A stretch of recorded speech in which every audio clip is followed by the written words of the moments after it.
Amelia, when will you stop embarrassing this family? Mom's voice cuts through the morning calm like a knife. I stare defiantly over my coffee mug, heart pounding. I didn't realize existing was embarrassing. Don't be smart, Dad snaps. Your sister manages to dress appropriately for a family breakfast. Olivia shifts uncomfortably in her pressed blouse and slacks. I glance down at my paint-splattered overalls, a testament to my rebellion, woven in denim. I came straight from the studio, I say. My art doesn't keep banker's hours.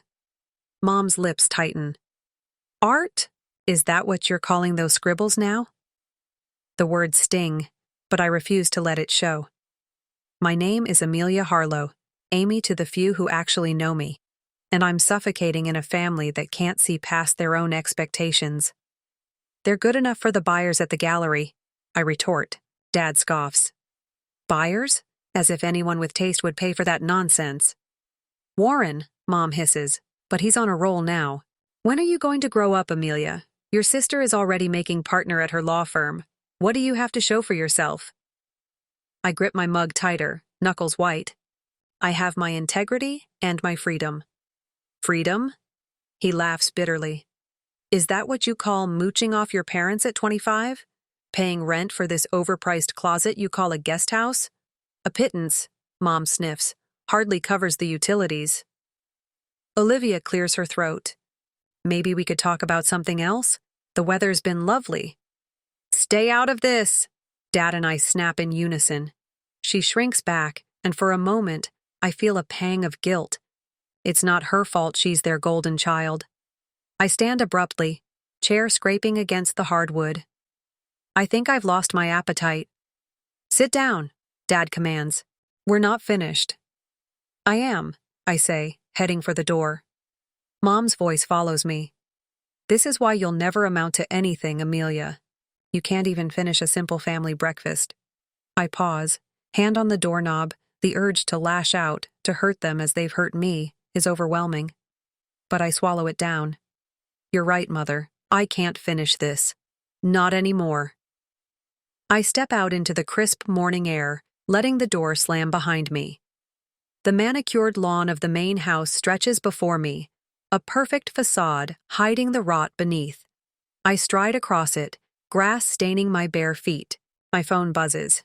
A text from Olivia. I'm sorry, they shouldn't have said those things. I ignore it, shoving the phone back in my pocket. Her pity is almost worse than their scorn. The guest house, my prison for the past year, looms ahead. I'd moved back in after a bad breakup and an eviction notice, swallowing my pride for what I thought would be a few months at most. Now, it feels like quicksand, slowly pulling me under. Inside, I survey the cramped space. Canvases line the walls, splashes of color defying the beige monotony my parents prefer. My latest piece sits on the easel, an abstract swirl of reds and blacks, emotion made visible. I grab my battered suitcase from the closet and start throwing clothes in haphazardly. Enough is enough. I can't keep suffocating here, trying to fit into a mold that was never meant for me. A knock at the door interrupts my frenzied packing. Amy? It's Olivia. Can we talk? I hesitate, then open the door. She takes in the suitcase, eyes widening. You're leaving. I have to, I say. I can't do this anymore, Liv. She nods slowly. I understand, but where will you go? I laugh a bit hysterically. No idea, but anywhere's better than here. Olivia bites her lip. Let me help. I can lend you some money, just to get started. No, I cut her off. I appreciate it, but I need to do this on my own. She looks hurt, but nods again. Okay, just promise you'll stay in touch. I soften slightly. It's not her fault she's the daughter they wanted. I promise. As I finish packing, Olivia hovers uncertainly. What should I tell them? I zip the suitcase closed with finality. Tell them I'm finally growing up. I shoulder my bag and grab my easel. Olivia follows me out, watching as I load everything into my beat-up Volkswagen. Be careful, she says as I slide into the driver's seat. I manage a small smile. Always am. As I pull out of the driveway, I catch a glimpse of my parents watching from the window. Their faces are a mixture of anger and disbelief. I lift my hand in a mock salute, then press down on the accelerator. The mansion shrinks in my rearview mirror, and with each mile, I feel the weight lifting from my chest. I have no idea where I'm going, but for the first time in years, I'm free, and that's worth more than all the approval in the world. The sun beats down on my neck as I adjust my easel, squinting at the canvas before me. It's been 3 weeks since I left home, and the local art fair is my first real attempt at making it on my own. My stomach churns with a mix of excitement and dread. Interesting use of color, a deep voice says behind me. I turn to see a man studying my latest piece, head tilted thoughtfully. Thanks, I reply, trying to gauge if he's being sincere or sarcastic. His rugged good looks are offset by grease-stained hands and well-worn jeans, not exactly the typical art fair patron. He grins, disarming me completely. I mean it. The way you've captured the light here. He points to a swirl of yellow and orange. It's like looking at a sunset through stained glass. I blink, surprised by his insight. That's exactly what I was going for. He extends a hand. I'm Rhett Lawson. Amelia Harlow, I say, shaking it. His grip is firm, calloused. Amelia Harlow, he repeats. Tell me about this one. He gestures to a darker piece, all stormy blues and grays. I hesitate.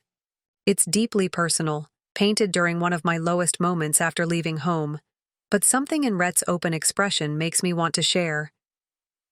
It's about feeling trapped, I explain, like you're drowning in expectations that aren't your own. Rhett nods slowly. I get that. Family stuff. I laugh humorlessly. Is it that obvious? Let's just say I recognize the look, he says with a wry smile. So what did you do to get out from under it? This, I say, gesturing to my paintings. I left, decided it was time to sink or swim on my own terms. Brave, Rhett says, and there's genuine admiration in his voice. We talk for hours, the rest of the fair fading into background noise. Rhett, it turns out, is a mechanic with a passion for restoring vintage cars.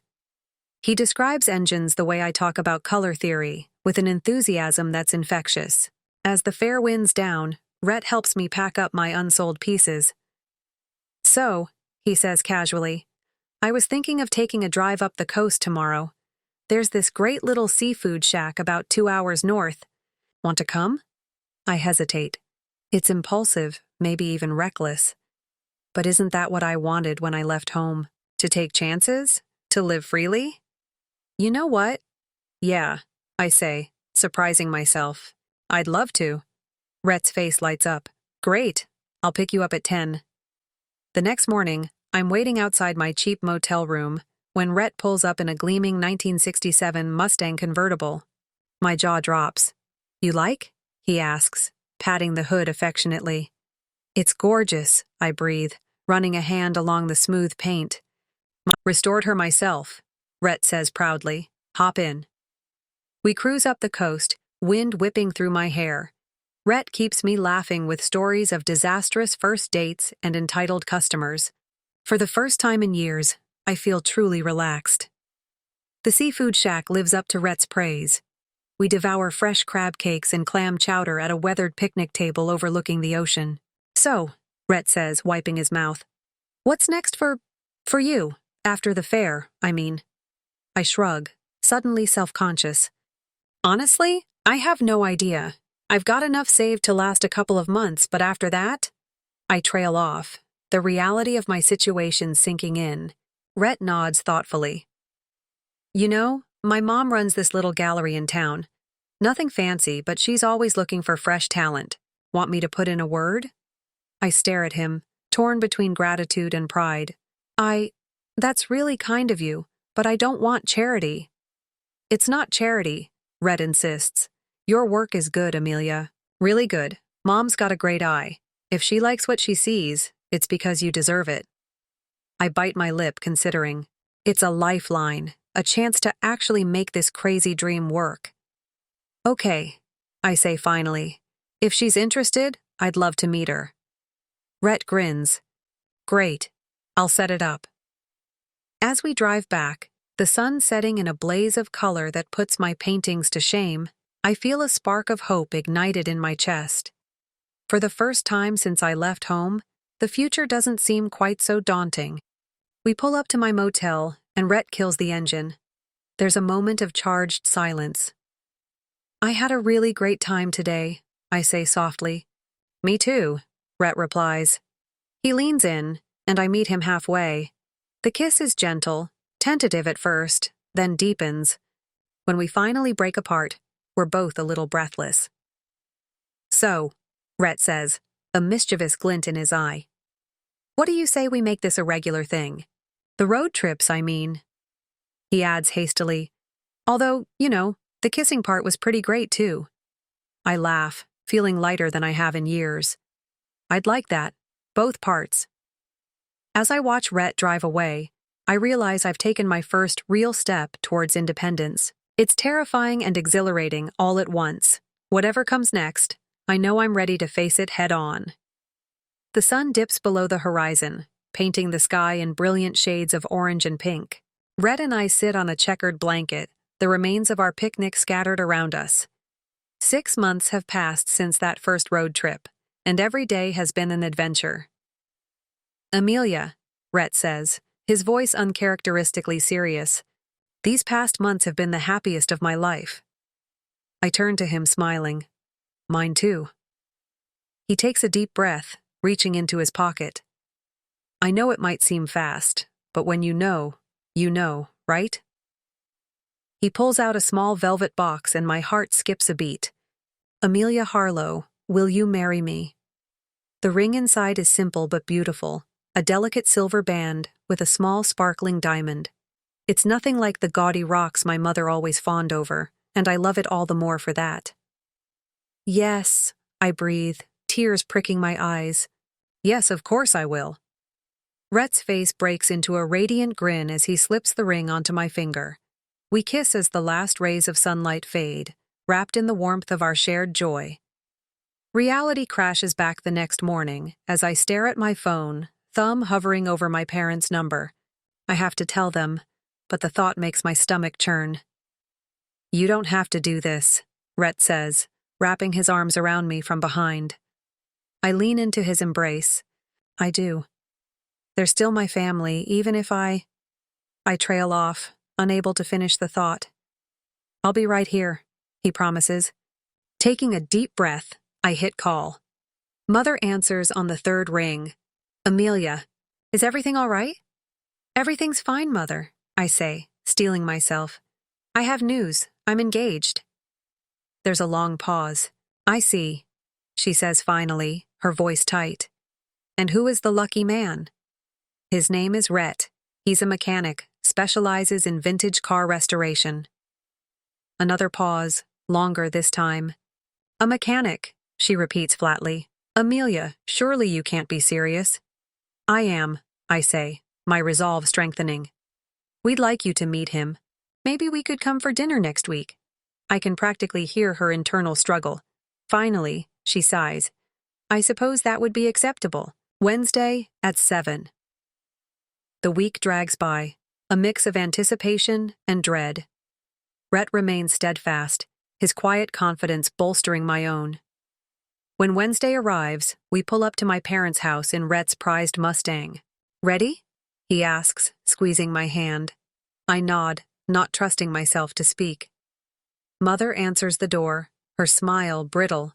Amelia, and you must be Rhett. Pleasure to meet you, Mrs. Harlow, Rhett says warmly, extending his hand. She shakes it briefly, her nose wrinkling slightly at the lingering traces of motor oil. Come in, please.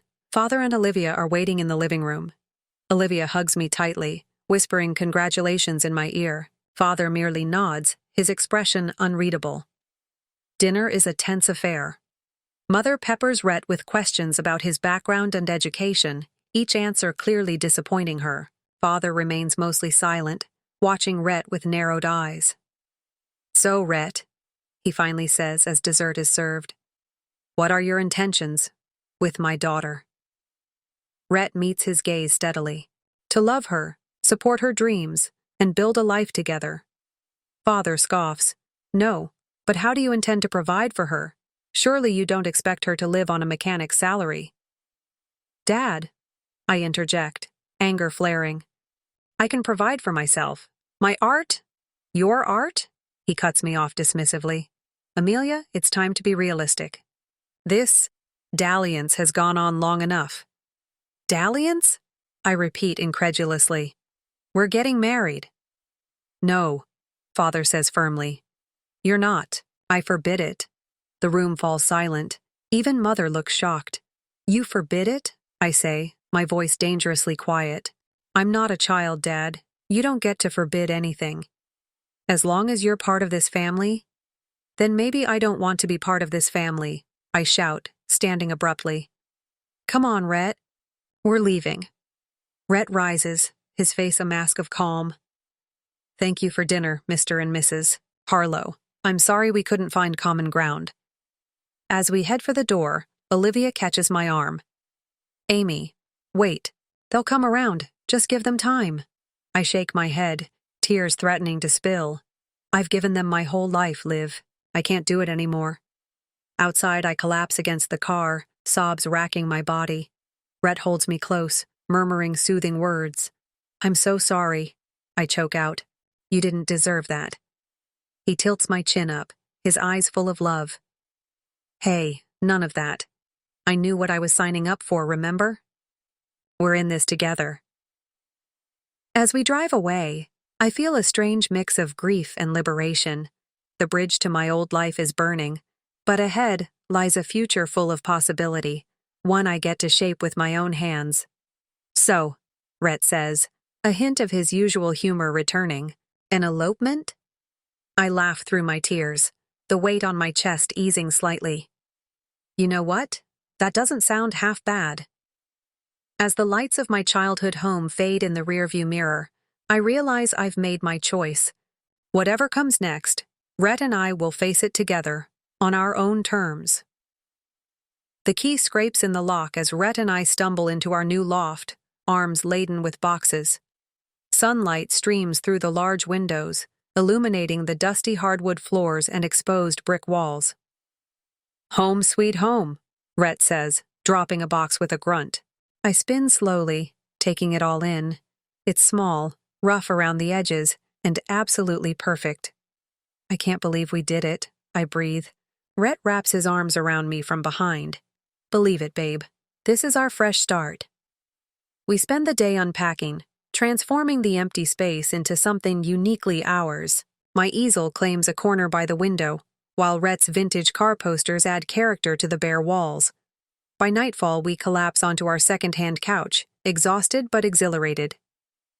To new beginnings, Rhett says, clinking his beer bottle against mine, and to telling convention to shove it, I add with a grin. The next few weeks are a whirlwind of activity.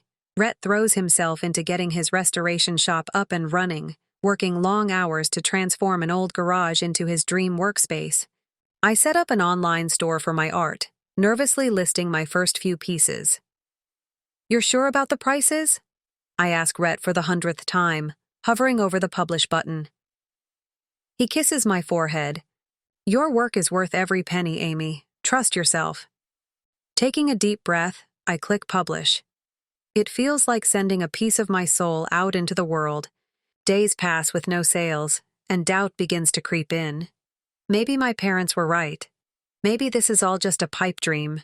I throw myself into painting, channeling my frustration onto the canvas. One morning, I wake to Rhett shaking me excitedly. Amy, wake up. You've got to see this. I blink, groggy, at the laptop screen he's thrust in front of me. It takes a moment for the numbers to register. Wait, is that? You sold 3 paintings overnight. Rhett whoops. And look at the comments. They love your work. Tears spring to my eyes as I read the glowing reviews. It's not just the money, though. That's certainly welcome. It's the validation, the proof that my art speaks to people. I told you, Rhett says softly, pulling me close. You're amazing, Amy. The sales continue steadily over the next few months. I expand my online presence, even landing a few commissions.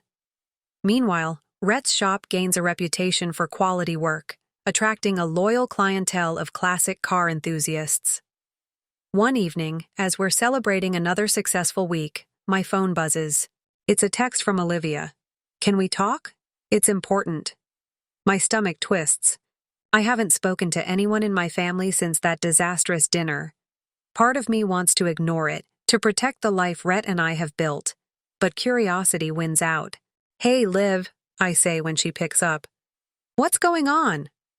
Her voice is strained. "It's Dad. There's been a scandal at the university. He's been forced to resign." The news hits me like a punch to the gut. Despite everything, I never imagined my father's carefully constructed world crumbling. "What happened?" Olivia hesitates. "It's complicated. Financial improprieties, abuse of power. It's all over the local news. They're saying he could face criminal charges." I sink onto the couch, mind reeling. "I don't understand. Why would he do that?" Olivia shakes her head. "I don't know. Greed? Desperation. He's not talking to anyone, not even Mom." "How is she taking it?" I ask, though I can already guess the answer. "Not well," Olivia sighs. Her whole world is crumbling. The country club set she was so desperate to impress, they've all turned their backs on her. "We're going to lose the house, Amy. Everything." The weight of it all settles on me. Despite everything, a part of me aches for them. "I'm so sorry, Liv. Is there anything I can do?" She looks at me, eyes suddenly sharp. "Actually, yes. That's why I'm here." I tense, sensing what's coming. "They need help, Amy," Olivia pleads. "Financial help. I've done what I can, but with the legal fees and everything else, it's not enough." I stand abruptly, pacing the small space. "Liv, I don't know if I can do that." "Can't or won't?" she challenges. "Both," I explode. "Do you have any idea what it's been like building this life from scratch? Every penny I make goes back into my art or our living expenses. And even if I could afford it, after everything they've put me through." Olivia's eyes flash. "So that's it? You're just going to abandon them when they need you most?" "Abandon them?" I repeat incredulously. "Like they abandoned me when I chose to follow my passion? When I fell in love with someone they deemed unworthy?" "That's different," Olivia argues weakly. "Is it?" I counter. "They made their choices, Liv, just like I made mine." We glare at each other, years of unspoken resentment bubbling to the surface. Finally, Olivia deflates. "I'm sorry," she says softly. "I shouldn't have come here demanding things. I don't know what to do, Amy.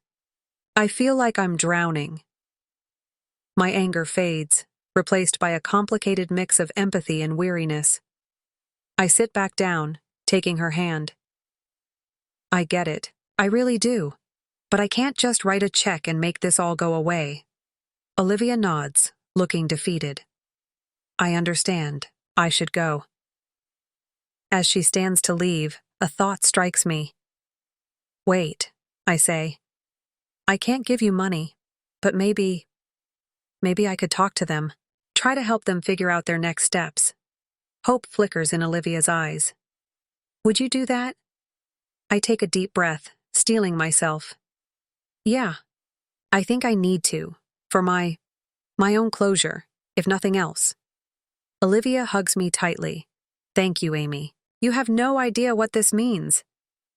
After she leaves, I sink back onto the couch, emotions swirling. When Rhett comes home, I fill him in on everything.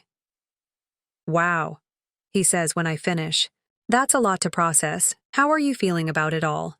I laugh humorlessly. Honestly, I have no idea. Part of me wants to help them, to be the bigger person. But another part is scared of getting sucked back in. "I get it," Rhett says. "It's a tough situation. But you've come so far, Amy. You've built this amazing life for yourself. Don't lose sight of that." I nod, grateful for his understanding. He pulls me close. "Whatever you decide, I'm with you. But Amy, don't let guilt drive your choices." You've worked too hard for this life to throw it away out of obligation. I lean into him, drawing strength from his steady presence. I know. I think I need to see them, to understand what happened and maybe find some closure. But I'm not going to sacrifice everything we've built. I can't. Rhett kisses my forehead. That sounds like a good plan. Want me to come with you? I consider it, then shake my head. No, I think this is something I need to do on my own, but thank you for offering. As I lay in bed that night, unable to sleep, I realized that this visit could change everything. Will seeing my parents in their fallen state bring resolution or open old wounds? Can I find a way to help without compromising my own hard-won independence? Whatever happens, I know this confrontation has been a long time coming, and for better or worse, it will shape the next chapter of all our lives. The elevator creaks ominously as it ascends to the 5th floor of a rundown apartment building. I take a deep breath, steeling myself for what's to come. The doors open, revealing a dimly lit hallway with peeling wallpaper. This is a far cry from the pristine mansion I grew up in. I find the right door and knock, my heart pounding. There's a long pause before I hear shuffling footsteps. The door opens a crack, and I see my mother's face, pale and drawn.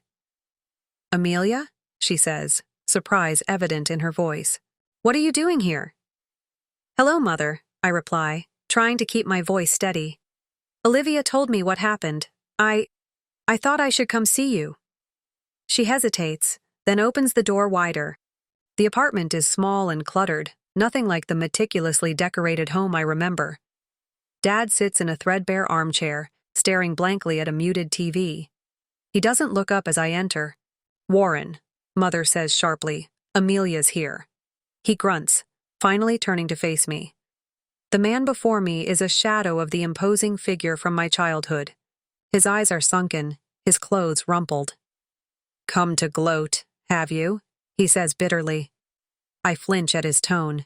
"No, Dad. I came to see if you're okay." He laughs humorlessly. "Okay, we've lost everything. My career, our home, our reputation, all gone. And now you show up, playing the concerned daughter." "I am concerned," I insist.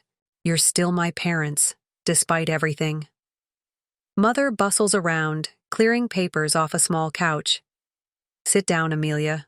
Would you like some tea?" I nod, grateful for the momentary distraction as she disappears into the kitchenette.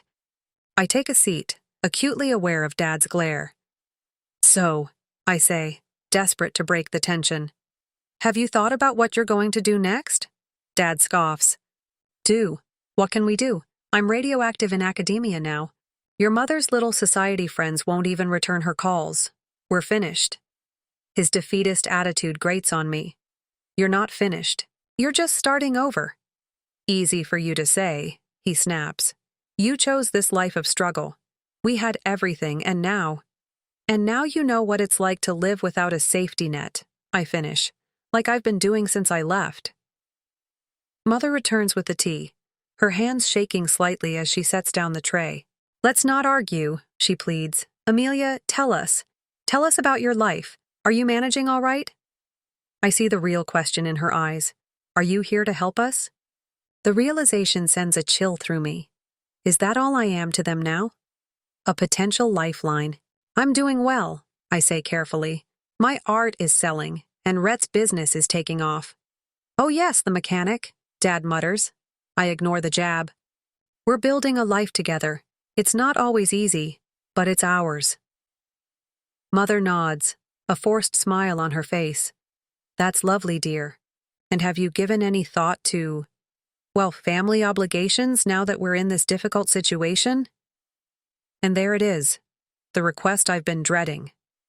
I set down my teacup, my resolve hardening. "I can't give you money," I say firmly. "Even if I could afford it, which I can't, it wouldn't solve the underlying problems." Dad's face darkens. "So you'll abandon us in our time of need, after everything we've done for you?" "Everything you've done for me?" I repeat incredulously. "You mean criticizing every choice I've made? Trying to force me into a life I never wanted?" "We wanted what was best for you." Mother interjects. No, I say, my voice rising. You wanted what was best for your image. You never once asked what I wanted. Dad stands abruptly, looming over me. We gave you every advantage, and this is how you repay us? By turning your back when we need you most? I stand too, refusing to be intimidated. I'm not turning my back. I'm here, aren't I? But I won't enable you to avoid taking responsibility for your actions. Responsibility? He roars. Enough! Mother cries, tears in her eyes. Please, both of you, stop this. We fall silent, the air thick with tension. I take a deep breath, trying to center myself. Look, I say more calmly. I can't give you money, but I want to help. I can help you look for jobs or find resources for people in your situation. But you have to be willing to start over, to rebuild. Dad slumps back into his chair, suddenly looking very old. What's the point? He mutters. I kneel beside him, taking his hand. It's the first time we've touched in years. The point is that you're still here. You still have each other. And Olivia. And me, if you want. Mother joins us, her hand on Dad's shoulder. Perhaps Amelia is right, Warren. We can't go back, but we can go forward. He looks at me, really looks at me, for what feels like the first time. You've grown up, he says softly. When did that happen? I smile sadly.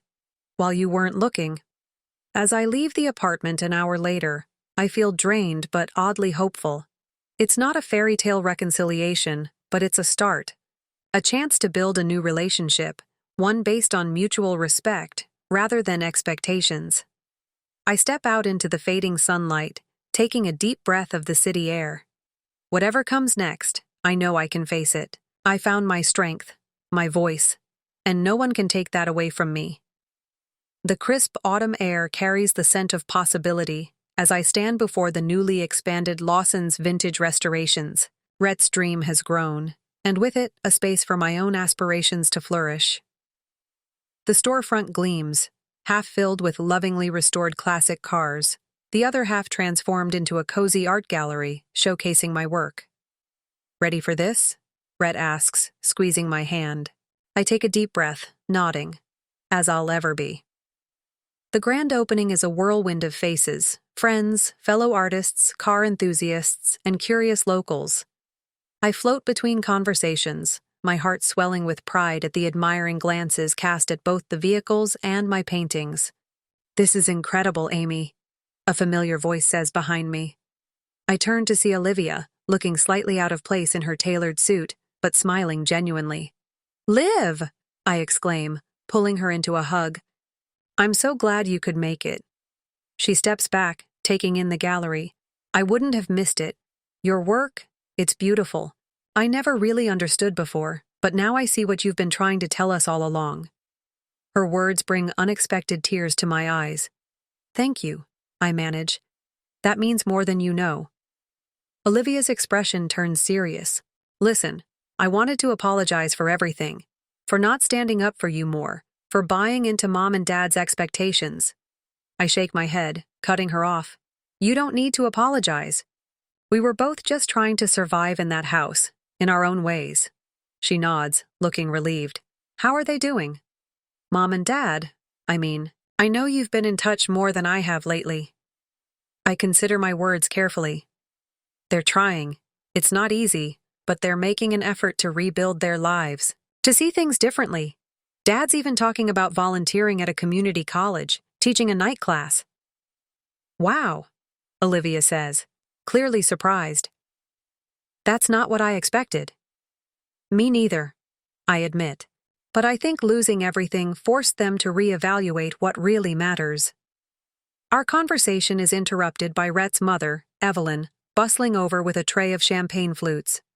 Girls, you must have a toast. This is a celebration after all. We accept the glasses, and Evelyn pulls me into a warm hug. I'm so proud of you both, she says, her eyes shining. You've built something truly special here. As she moves on to mingle with other guests, Olivia raises an eyebrow.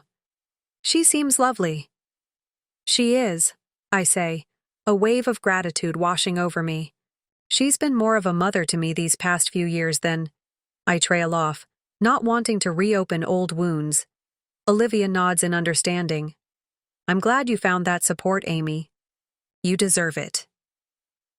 The evening progresses, a steady stream of well-wishers and potential clients flowing through the doors. As things begin to wind down, Rhett joins me by my favorite painting, a swirling abstract that somehow captures both the freedom of the open road and the comfort of coming home. Quite a night, huh? He says, wrapping an arm around my waist. I lean into him, exhausted but elated. It's more than I ever dreamed possible. He kisses the top of my head. You made it happen, Amy. Your talent, your determination, that's what brought us here. We made it happen, I correct him. I couldn't have done any of this without you believing in me. As the last guests trickle out, Olivia approaches us again. I should get going, she says. But before I do, Mom and Dad asked me to give you this. She hands me an envelope with trembling fingers. I open it to find a card inside. In my father's precise handwriting is a simple message. Amelia, we are so proud of the woman you've become and the story Kieta too. Hello, my name is Sarah Chen, and here is the tale of how I discovered that, particularly in the business world, family may occasionally be your biggest adversary. I gave our family's small tech company my all for 10 years, turning it from a failing startup into a $15 million business. However, even among people who ought to be applauding your accomplishments, success may occasionally inspire jealousy. I can still clearly recall the first day of our family business, which was just a little computer repair shop in a strip mall. Even though it barely earned enough money to sustain our family, Dad had founded it 20 years before, and it was his pride and pleasure. His favorite was always my sister Emma, the one who attended a top business school and received all A's. I was the reserved one who stayed behind to assist my father while attending a nearby college to earn a degree in computer technology. You're squandering your talent here, Sarah. Emma used to say this when she came home from college. You ought to set greater goals. However, I noticed something in our small store that others didn't see. I was learning practical programming and identifying market gaps while Emma studied theoretical business models. During my final year of college, I developed our first proprietary software, a simple but effective tool for small businesses to manage their inventory. Although it wasn't revolutionary, it was inexpensive and easy to use. Dad was first dubious, but his perspective shifted when nearby companies began purchasing licenses. He finally showed some pride in my efforts when he commented, "Maybe you're onto something here, kiddo." For me at the time, those words meant the world. I wish I had realized they were as fleeting as morning mist. Under my direction, the company expanded gradually. While Emma was moving up the corporate ladder at a prominent New York consulting firm, I worked 14-hour days, 7 days a week. I was actually creating stuff. Our tiny repair shop turned into a software development company, and our client base extended from local enterprises to national corporations. Mom made a motion, all in a low voice of worry. "Sarah, don't put forth too much effort," she'd say, bringing me food at the workplace. "You also need a life away from work." However, I was motivated by a vision and, maybe subconsciously, by a desire to impress my family. We achieved our first $1 million in yearly revenue 5 years into our transformation. That's when Emma suddenly became interested in the family company again. She returned home after quitting her job in New York. At a family dinner, she declared, "I think it's time I took my rightful place in the company." With my business knowledge, we could really push things to the next level. At what she said, Dad smiled. "Princess, that's fantastic. Your expert touch would be quite helpful here." I sat there, fork poised mid-air, attempting to understand what was occurring. My sister was getting a free hand in the business I had created for almost nothing. However, I overcame my misgivings and made an effort to work as a team. Emma, who had no prior expertise in our sector, was named co-CEO with me. According to Dad, having someone with her qualifications in charge would improve the company's reputation.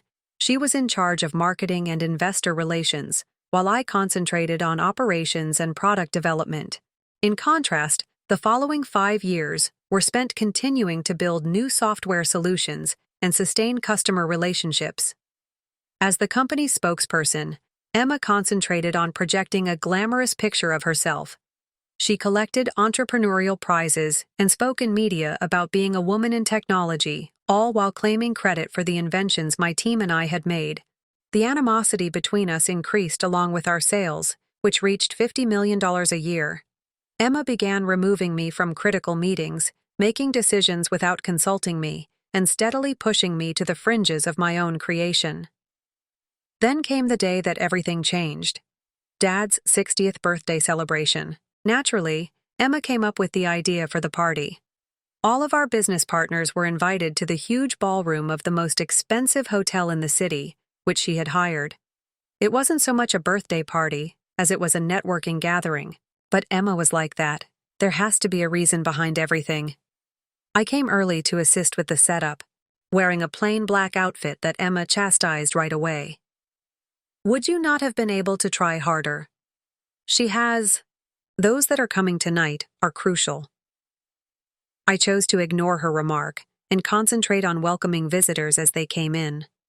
Clients, family friends, and business associates swiftly filled the room. I remained in the background, ensuring that everything went without a hitch, while Emma worked the room like a politician. Emma clinked her glass and got up to give a speech during supper. I anticipated the customary heartfelt remembrance of Dad, perhaps some of our early recollections. Rather, she dropped a bomb that would permanently destroy our family. She said, as we celebrate Dad's 60th birthday, her voice echoing across the quiet room, I believe it's time to make some announcements about chain technology. The board has decided that in order to advance, the organization requires united leadership. My heart stopped beating. Board meetings. Which board sessions? We've been slowed down for far too long by antiquated ideas and an aversion to change. Emma kept going, staring at me. That's the reason. With instant effect, as social CEO, I'll be taking over. It is time to let go of those things that aren't contributing to our development. Murmurs broke out throughout the room. As Emma persisted in her character attack under the pretext of a corporate presentation, I sat there dumbfounded.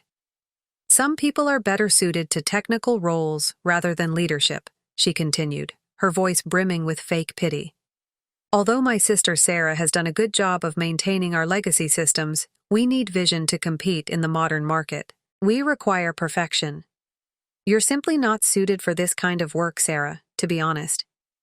I looked at Dad expecting, hoping he would stand up for me. Rather, he was grinning proudly as he nodded in agreement with Emma's remarks. Mom's hands were shaking a little as she gazed at her plate. The fact is, Sarah, you're useless in today's corporate environment, Emma said, her voice rising. Your outdated beliefs and little business education have turned into a liability. It's time for you to move on politely. There was an overwhelming quiet in the room. Hundreds of people looked at me, anticipating my answer. I sensed the sympathy, the skating food, the judgment, all I had constructed. In front of everyone I knew, every sacrifice I had made was being taken away. With my chair scratching the floor, I slowly got to my feet. Like a gunshot, the boom reverberated throughout the ballroom. A scene was anticipated by everybody. Maybe a shouting match, maybe tears. Rather, I just grabbed my handbag, went over to my dad's table, and laid a little wrapped item in front of him. In a whisper I said, "Happy birthday, Dad." After that, I left the ballroom, leaving the glances and murmurs behind, the head held high. Sitting at my home office that evening, surrounded by patents and prizes bearing my name, I came to a conclusion. Emma believed she had won, but she had overlooked an important fact that would make her victory the worst mistake of her life. A tiny smile appeared on my lips as I turned on my laptop and started typing. It would be interesting to see what happens tomorrow. After all, there are other approaches to running a profitable company, and in only 10 years, I've learned more than Emma had from all of her upscale business school. They wouldn't have anticipated the changes that would occur the next morning, developments that would make them fully aware of my worthlessness. When dawn came bright and clear the following morning, I got to the workplace ahead of schedule and waited. Emma and her father walked through the main doors at exactly 9 in the morning, both of them sporting victorious smiles that were on the verge of being erased. Sarah. Emma's tone was a mixture of astonishment and irritation. Why are you here? After last night, I believed you had the self-respect to remain at home. Recalling the email I had sent at 3 in the morning, I grinned. To all of Chain Technology's significant customers, partners, and staff. Just tying up a few loose ends, sweet sister. But since you're here, we should certainly discuss about the company's future. Nothing needs to be discussed. Dad spoke out, his tone stern. Emma is now in command. It has already been authorized by the board. Indeed, the board. Taking out my iPad, I said. Let's discuss it. You know, I was truly constructing this firm while Emma was busy organizing parties and doing interviews, and it seems like you both overlooked a few things. On the main screen of the conference room, I retrieved a document. Let me start by reminding you that I hold 51% of the shares of Chain Technologies. Dad granted Emma and me equal shares of 25% each when we incorporated 10 years ago, while retaining 50% for himself. However, that was 3 years ago, when we needed money to expand. I bought 26% of the shares from Dad. Dad, do you recall that day? You couldn't manage the negotiations yourself because you were too busy at Emma's award ceremony? Thus you did not properly study the documents before signing them. The color went from both their faces. Emma grabbed the conference table with her immaculately manicured hands. It's not possible, she said. Dad would never achieve what he did. I went on, bringing up further documents, and it's now the primary program that provides 80% of our income. Chain Technologies is not the owner. My own business, Innovate Solutions LLC, is the owner. Gen Technologies merely has a license agreement, and that deal expires. About 5 minutes ago, I looked at my watch. Dad fell onto one of the chairs. Realization dawning on his face. The documents for renewal. Last week you requested me to sign those. The ones you were too busy assisting Emma with the party planning to read? Indeed. Those documents. I chose not to turn them in. Emma's angry face twisted. You are a cunning, cautious little sister. I interrupted her. Before you complete that phrase, you might want to listen to the remainder. I was sending emails to our clients last night while you were busy promoting my ostensibly smooth resignation. As you can see, the contracts of the majority of our significant clients contain personal loyalty provisions. They chose to join with Chain Technologies due to my experience, qualifications, and performance history. I told them about my leaving and the changes in leadership last night. I opened my email and saw the scores of replies that had already been sent. Do you want to know the number of people who have previously used their contract termination clauses? Or how many of our best developers who, by the way, are already employed by Innovate Solutions have already taken roles at my new venture? There was silence in the room. Through the walls of glass, we observed workers congregating and exchanging rumors while checking their emails. Emma checked her phone nervously, her flawless poise breaking. This is impossible, she stumbled. The business. The business you attempted to rob me of? Since you had an MBA and your father approves, you believed you could just take over, so I completed for him. The instant you chose to make fun of me in front of everyone we know, that company was shut down. I straightened my clothing and got to my feet. These are your alternatives then. Option 1, I take my clients, staff, software, and shares with me. You can explain to all the key people you invited last night why the company's worth fell to nothing overnight when 10 innovations turn into an empty shell. In the past 10 minutes, Dad's face has become 10 years older.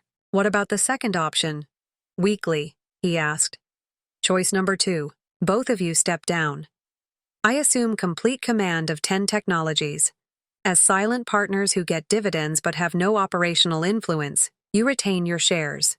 Emma receives positive recommendations for her future job far away from here, along with a handsome severance payout. Emma's face had taken on an intriguing crimson hue. Did you not arrange this hour-long event? You've simply been holding out for the ideal opportunity to stab us in the rear. There was no comedy in my laughter. Emma? No. You both took me for granted, although I tried to be a nice sister and daughter for 10 years. While you gathered praise for my efforts, I started this business from scratch. This is all I intended. About 12 hours ago, when you labeled me useless in front of everyone we know, I looked at my watch once more. It buzzed on my phone. Another notification of customer termination. There is not much time left, and what will it be? The following hour was a haze of attorneys and papers. By midday, I was sitting by myself in my office, gazing out over the city. The enterprise I had developed was now fully mine. However, the relationships around me were in shambles, and the win felt meaningless. Like fallen crystal, trust broke. That night, Mom came to visit me. Tears were visible in her eyes. Was this how it had to end? Softly, she inquired. They gave me no choice, I said, in a forceful but compassionate tone. Without hesitation, they would have seized what I had created and thrown me out. Slowly, with understanding but sadness, she nodded. Now what? I showed her the ideas I had already created for additional product lines, expansions, and innovations that I had been putting off. I'm building something much greater now. However, I don't have to bear those who think I'm useless this time. Under my direct supervision, chain technology increased in value over the course of the next year, and I was hired by a Silicon Valley startup. After realizing that his golden kid had all but wrecked his legacy, the humbled but presumably wiser father retired. We keep a courteous distance when we see each other on holidays, which helps to conceal the hurts that might never completely go away. Looking at old family photographs late at night sometimes makes me melancholy for what we lost. But then, I think back to that birthday party night. Emma's contemptuous expression and the way her father nodded in agreement with her harsh remarks. Respect is earned, not given, in both the workplace and the home. That lesson came to them too late. In my experience, the quiet people who are written off as useless are oftentimes the ones you should be on the lookout for, because we are the ones who know how to create something out of nothing and how to reclaim it when others attempt to take it away. My experience became a warning against underestimating the wrong person in corporate circles. I frequently hear rumors that Sarah Chan is the one who, when I go to business gatherings these days, they don't have to, yet they never complete the phrase. My accomplishments are self-evident. I was invited to speak at the graduation ceremony of Emma's business school last week, the subject of hidden strengths, the influence of underappreciated leaders. I smiled a little when I accepted the invitation. I'm already preparing my speech. I have a good story to tell, after all. Under my direction, the business is still thriving.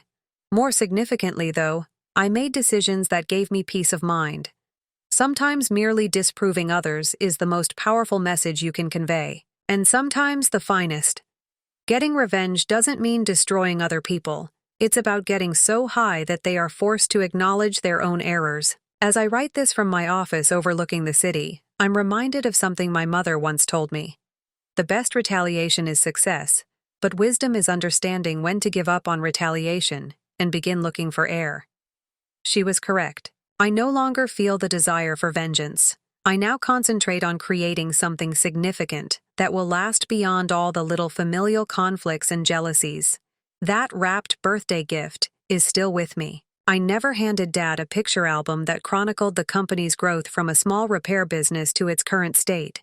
I might give it to him at last, when the wounds have sufficiently healed. In the meanwhile, it reminds us that our greatest assets frequently stem from the same qualities that others find most underwhelming. Story 3. After my girlfriend purposefully caused a miscarriage and lied about it to get attention, am I the jerk for not believing her? Original article. My girlfriend, who is 26 million, and I have been dating for 4 years. I've heard her say she's always desired kids. However, we didn't make a conscious effort to get one. I never put any pressure on her to become pregnant. More so, it was her idea. We can have a baby since I earn enough money and we own a house. To be clear, I'm not upset with her because of this. Everything she has said about wanting a child seems to have been a lie, and I'm really worried about it. In our state, abortion is permitted up to 21 weeks into a pregnancy. She then informed me of her pregnancy. She took a test since she was experiencing symptoms. She was thrilled and delighted with it. I was also pleased and offered to schedule a meeting with her. She was 6 weeks pregnant when we went together. We have been making plans. She even informed her relatives and friends. In the end, she miscarried at about 9 weeks. She was upset since everything happened so quickly, and I reassured her. She looked to be going through a really difficult time, so I tried my best to cheer her up. When I opened a drawer in our bedroom to get something, I discovered some plants hidden inside a bag. It was mugwort and pennyroyal. Since I've heard of pennyroyal being used to induce self-abortions, I was perplexed. She instantly got defensive when I questioned her about it, saying she had no idea where it originated. She finally told me that she used it to have a miscarriage when I persisted in asking her about it. I was really stunned that she was sobbing. I inquire as to why. I'm perplexed, since she was the one that truly wanted a child, and I told her she didn't have to lie to me about it. She didn't respond to my question. I informed her that in order to be sure she wasn't wounded, we needed to visit the hospital. Despite pennyroyal's poisonous nature, she continued to decline. She seemed to be doing well after a few days. She just responds that she doesn't want to discuss it when I attempt to ask her about it. It seems that she was sharing the news of her loss with her loved ones and has been receiving condolences. Although she is avoiding this, I no longer want to confront her about it. I'm concerned that she could be experiencing a mental breakdown or something, so I'm not really sure what to do about it. Eventually, I informed her that I no longer trusted her with information about having a child, and that she should not tell me about it. Hearing that made her unhappy. But what more could I say about this? In the back of my mind, I've been thinking that she could have done this to get attention from her friends and family, which may make me a big jerk. I feel like a terrible person for even considering this, and I'm at a loss for what to do. Edit. I appreciate all of the suggestions and the information about the plants. Since I won't be on Reddit for a few hours, I won't be able to respond. However, I will speak with her tonight and tomorrow, and I'll provide an update after things have settled down. Ada doesn't agree on anything. Was NTA important? Depending on the amount and strength of the medication, pennyroyal in particular might harm the kidneys or liver, according to one NTA commenter who works as a professional herbalist. Although mugwort is less harmful, it has been linked to miscarriages since it has a major impact on hormone levels. I strongly advise discussing eating those herbs and how much when you get checked out. Nevertheless, this is a decision that will terminate the partnership. However, your spouse is perfectly entitled to end an unwelcome pregnancy. She accepted sympathies for her miscarriage, which she most likely caused, after lying to you and hiding her plan to use a risky and do-it-yourself abort avoidance. In addition to the loss of trust for having lied to you so thoroughly about such a significant life-altering event, this suggests a level of mental health issues that is unsafe for any future family planning. You should end this relationship or decide not to have children at all, and she needs help. There is a significant risk to her and the unborn kid if she chooses to use herbs like these later in the pregnancy. Something is not always safe just because it is natural. Hemlock grows naturally. Cyanide is found naturally. I can list 20 plants that have the potential to kill you or make you wish they had. For this reason, you should consult a trained herbalist before creating a potion. You really must end this connection. It's not secure. She is also untrustworthy. Ope. I'm grateful for this. She refuses to even disclose the amount of pennyroyal she consumed. She did, however, admit to me that she consumed around 8 strong cups of mugwort. She's probably afraid I'll call for an ambulance or make her go to the hospital if she disclosed to me the amount of pennyroyal she consumed. Since then, I haven't realized how much pennyroyal is left. I was not given a close-up view. I will need to examine the drawer again. Why she won't tell me is beyond me. You're correct. Although it could be messy, I believe I need to break up with this person. Tonight I will speak with her, whenever I have free time. Because of the concerning changes in her conduct, OP's girlfriend has to go to treatment. OP.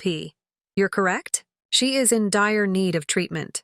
Following this, I'm not sure how I can persuade her to visit a therapist, though, because I can't even get her to go to the hospital. Tonight I'm going to speak with her, and I'm using some of the suggestions from these comments to see what I can do. I can think of 2 reasons why she may act and do this. She became aware that she wasn't prepared to become a mother after becoming pregnant. Most likely, it wasn't your baby. On the likelihood scale, much lower. I'm surprised she wouldn't have a medical abortion. but I didn't even consider the second option for the first choice I also receive. Rather, she will have to cope with the adverse consequences of the plant she consumed. I'm surprised that she didn't approach me to ask whether I would accompany her or if she would go alone, as she is aware of my strong pro-choice stance. We are even close to a Planned Parenthood update. First, to put things in perspective, there is a Planned Parenthood about 5 minutes away that specializes in abortions.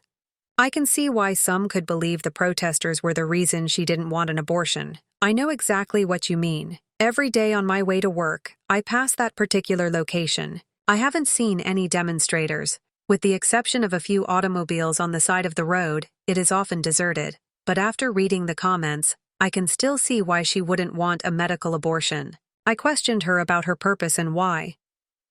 I'm sorry if this comes out as rude, but she was making a concerted effort to avoid the topic and left the room. However, I informed her that I would have to break up with her if we were unable to talk about this. She returned and said that she had done this because she didn't feel supported by her family and didn't think they showed her enough attention in life. She wanted them to feel sorry for her by telling them she had a miscarriage.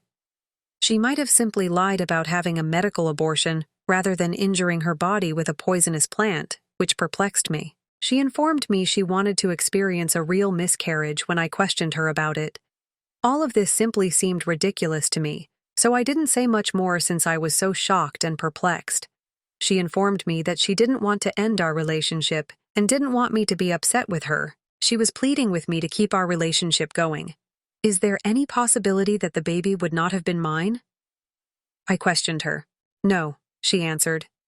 I advised her to get therapy as soon as possible. Fortunately, I earn enough money to pay for therapy, so I promised her that if she would only go to therapy, I would cover the cost. She concurred. Additionally, I informed her that she needed to get looked out at the hospital. I did this by informing her about all of your remarks on the potential for septicemia, as well as liver and kidney damage, which somewhat alarmed her. Fortunately, she is doing well after our visit to the hospital last night. For a few days, she apparently drank around 1 cup of it every day. I discovered that she was stealing other items, high levels of parsley, turmeric, and vitamin C. I'm not really sure where to go from here, but that's about it for now. All of this is so unexpected, even if I really love her and want to be with her. I appreciate every remark you left on the previous post. I will provide another update if anything else occurs. Comments that are pertinent. The first commenter. According to what others have reported, she appears to have some severe mental health problems. I would proceed with caution if you decide to stay and have children with her. She is prepared to hurt herself in order to get attention. If you two have already had the kid, you can never be sure what she would do. I have witnessed mothers fabricate a child's sickness in order to gain attention. She strikes me as manipulating and extremely disturbed. Even while I don't believe she intends to harm anyone, it's still rather alarming. Therapy is essential if you remain. OP, thank you, yes. Having a child is no longer a possibility. After reading the comments, I'm really considering ending the connection. However, I'm not sure where I'm heading with this. All I'm concerned about is that if I break up with her final update, she could hurt herself. Since my last post, a lot has happened, but now things are more relaxed. Hopefully this will be my final update. I apologize for the length of this. I advised her to see a therapist right away in my most recent post. I assured her that I would cover all costs. For heaven's sake, I just pray that she will simply go to therapy. I wanted nothing more than that. She informed me that she doesn't want to attend therapy at this time, so I haven't made any arrangements yet. She informed me she doesn't think she needs therapy, and that she will never do what she did again. She was adamant that she didn't want treatment, so we were back and forth on this. I informed her that if she doesn't go to treatment, I won't be able to end our relationship. She was arguing with me about it, and said it wasn't really that big of an issue, and that I would stay in this relationship if I loved her. Hearing that made me quite angry since in addition to intentionally miscarrying the child we were expecting, she also hurt herself for no apparent reason in order to really miscarry. Furthermore, I no longer even trust her. At this point, I was considering notifying her parents, but I unintentionally brought it up out of concern for her mental health, and because I was angry. She pleaded with me, went down on the ground, and pleaded with me not to tell her parents. I didn't want her to go crazy about this any longer, so I believed her. I informed her that I had to end this connection immediately. Since this has really been driving me insane as well, I told her that it is no longer my duty. I was suppressing it, but I'm at my breaking point. She also openly revealed on Facebook yesterday, before to this battle, that she suffered a miscarriage and was devastated by it. Again, I'm taking condolences in the comments. She said the same thing in my previous article when I brought that up to her. All she really wanted was to be valued by her friends and family. She appeared to assume that I wouldn't care because she was so casual about it. When we were fighting, I instructed her to stop writing about it and to stop responding to people. I sincerely informed her that I could no longer be with her. You may return to your parents, or I'll let you stay here. At this point, she was sobbing while lying on the ground. My instinct told me that she would harm herself, so I prepared my phone. Suddenly, she would emerge from the room where she was packing and approach me to give me a hug. She stated that she wants one last embrace if we are splitting up. The most outrageous part is that she wore one of my shirts as she left the room. Before, she didn't wear anything. I said, "Here's your shirt back," as I removed it in front of me. I have no idea what she was attempting to accomplish. She eventually departed, and just before she did, she visited her parents. She was weeping, and I believe that's when she realized that I was being serious. She kept phoning and emailing me, saying things like, "Just fixing this together. I want therapy now," and "I will never do what I did again." All of it has been ignored by me. I understand that her parents can handle this, and that I am no longer responsible for it, such as? Apparently, that has been my concern. She did attempt self-harm. I got a mail from her mother about it. Her daughter is in the hospital, she added, and now I'm thinking she attempted suicide. She is in good physical health. The last of it is that. Additionally, I believe that this will be my final update. I'm going to try to quit thinking about it all and buy a strong lock for my door because I'm not going back to her. I appreciate all of your suggestions in the previous article. Edit. I'm currently informing her parents, and I'll keep you updated here if anything changes. Edit as well. In the end, I informed her parents that I had messages with her about this. She told them everything and took pictures of the plants she used. Fortunately, they praised me for notifying them and didn't blame me or take any extreme action. They promised to share everything I informed them with the hospital. I'm not really sure what is happening right now or what will happen next, since she is now being detained. I'll keep this updated if anything else occurs. Comments that are pertinent. The first commenter, because of her mental health issues, I'm delighted you ended the relationship. In order to ensure that she receives genuine assistance, I do advise speaking with her parents. I hope her behavior was very messed up. I'm considering informing her parents shortly. They are pro-life, so I wasn't sure whether it would have been a good idea, so I didn't do it previously. Although I am aware that she is no longer my accountable party, I don't want someone who is already experiencing a mental breakdown to endure any more suffering. The second commenter, you are not a jerk. You seem to have been dealing with a scenario that is far more difficult for most people to manage, and you tried your best to establish appropriate limits while keeping her safe by telling her parents. Her deceptive conduct, reluctance to seek treatment, and emotional and physical reactions to the miscarriage are all clear indicators that you should not be responsible for her mental health, especially when she declines assistance. Involving her parents was the correct thing to do, but now you must put your own health first. Remain steadfast in your choice, and resist the urge to return to a situation that is harmful for you both out of guilt. I appreciate you watching.